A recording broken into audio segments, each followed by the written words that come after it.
Hello guys, welcome back to my channel. Just in case it's the first time here, I'm Joy by name. Thank you very much for stopping by. Today we're making this rich flavorful OHA or OHA soup. It's a traditional delicacy that's common among the Igbo people of the southeastern Nigeria. So sit back, relax and enjoy. Let me walk you down the ingredients we'll be using. This is pomo, also known as cow skin. We have goat meat. This powdered stuff in the container is cocoyam powder. I'll be showing you how to prepare it. We also have some dry fish, stockfish, seasoning cube, uziza seed, ogiri, and of course the star of the dish, which is OHA leaf. The full ingredients and measurements will also be in the description box down below, so please do ensure you check it out. First, I'll go ahead and soak the stockfish in hot water. This will enable me to clean it up properly. Next, I'll proceed further to add the clean goat meat into the pot. You can choose to make use of beef or any protein of your choice, but I actually love the taste that goat meat adds to the soup. I'll also be adding pomo at this moment. Actually boil this for about 10 minutes in order to remove that gum-like texture that pomo usually have and also reduce the overpowering flavor. I'll go ahead and season up everything with Scotch bonnet pepper, seasoning powder and little salt to taste. I'll just mix everything together and allow it to cook just so you can be able to release its natural juice. So back to the stockfish, I'll go ahead and drain out this water, then debone the stockfish. I know some people usually go ahead and cook their stockfish like this without deboning, but the reason why I'm actually deboning it is just so you can be able to eat guilt-free without fear of any bone hurting you. Just in case you'll be serving this meal to kids, it's very much important to debone your stockfish just so they don't end up being hurt in the process of eating. Okay, I'm actually done deboning the fish. I'll add little water to it, then give it a quick rinse. So at this point, we can see that our stockfish is pretty much clean and free from any bone. So the meat has been cooking for about 5 minutes now and it has released its natural juice, as you can see. So I'll be adding the stockfish to it right now and enough water, about the size of soup I'll be making. So I'll allow the meat to cook till it softens up. So this is the rest of the protein I'll be using. I'll go ahead and soak the fish in hot water before deboning. This will enable me to kill any insects in the fish just in case there is any, reduce the amount of salt that was used to preserve the fish, and also help to soften it up before deboning. So I'll allow this to soak for a while. So next I'll be transferring about 1 cup of water into another pot, then bring it to a rolling boil. Okay, it's boiling already. I'll just take it off from the heat. Remember the cocoyam powder I showed you all earlier?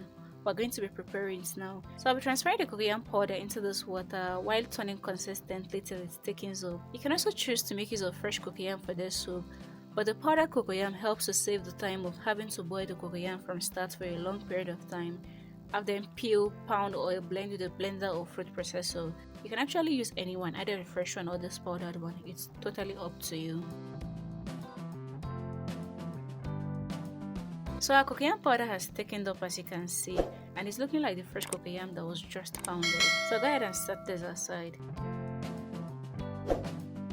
So back to the fish, I'll go ahead and change this water, then debone it just the same way I did for the stockfish, just so no one ends up being hot while enjoying this meal.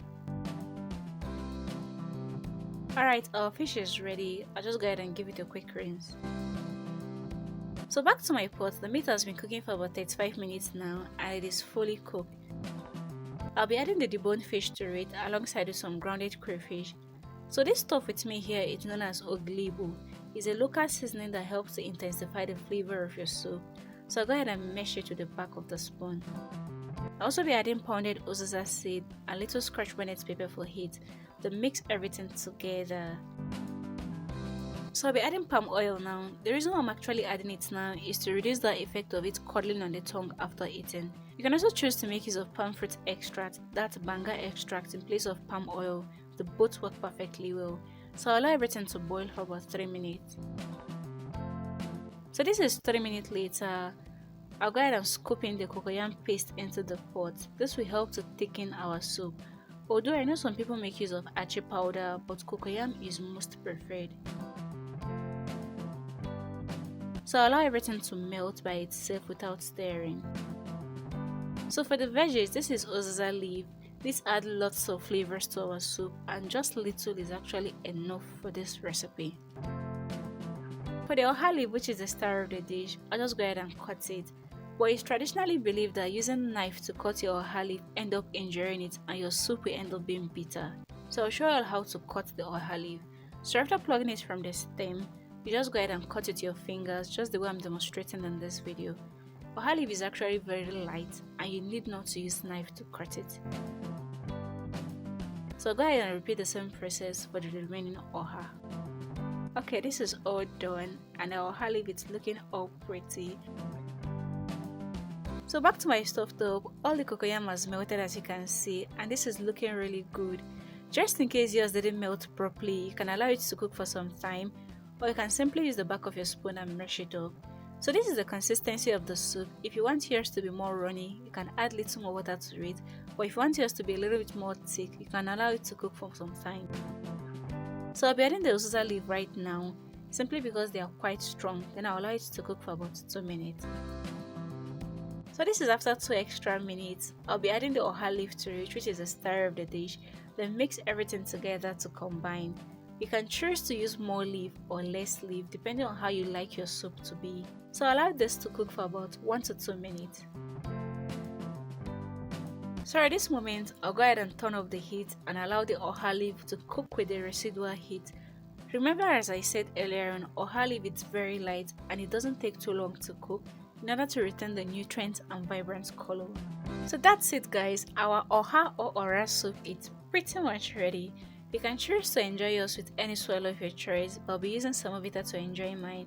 You can choose to serve yours with fufu, gari, wheat, oats, or even boiled yam or rice if you want to explore more. So let me know in the comment section if you'll be trying out this recipe and which soup would you like to see on this channel. Let me know in the comment section.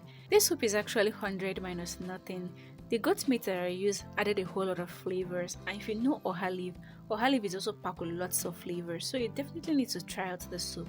I know this soup is being owned by the Igbos, but anyone can actually enjoy it. If you're in Nigeria watching this meal, let me know which state you're from and which soup you love best in your culture. Thank you very much guys for watching. Please kindly subscribe to the channel if you haven't. Like, share, and leave me a comment in the comment section. See you next time with another exciting recipe. Until then, do remember to always eat healthy and stay healthy. Bye bye.